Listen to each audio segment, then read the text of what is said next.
Egli Tako flet hapur dhe tregon raportin që ka me Gjestin. Egli Tako theu heshtjen për herë të parë pas përfundimit të spektaklit në shtëpinë më të famshme të VIP-ave në Shqipëri në edicionin e 4. Ajo foli për karrierën, projektet e reja, shtëpinë e re mediatike dhe mbi të gjitha për raportin e saj me Gjestin. Egli konfirmoi se marrëdhënia e saj me Gjestin jashtë shtëpisë është e pandryshuar. Kemi kontakt herë pas here. Siç ka qenë raporti ynë në shtëpinë më të famshme të VIP-ave në Shqipëri. Ashtu ka mbetur edhe jashtë, u shpreh ajo. Egli tha se ka parë videon ku Gjesti gjatë një koncerti live ka puthur bluzën me fotografinë e tyre dhe reagoi për këtë veprim të Gjestit. I dërgoi një puthje nga studio, ashtu siç veproi edhe ai, u shpreh ajo me një buzëqeshje në emisionin Canape.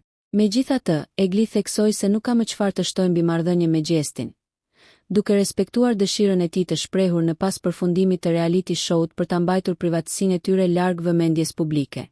Egli theksoi se është gati për një kapitull të ri në industrinë e muzikës. Nëse ju pëlqeu kjo video, shkoni në kanalin e YouTube-it Big VIP Albania Kosova, që e gjeni në bio. Mos harroni që të bëni subscribe dhe të klikoni butonin e ziljes që të informoheni për videot më të reja.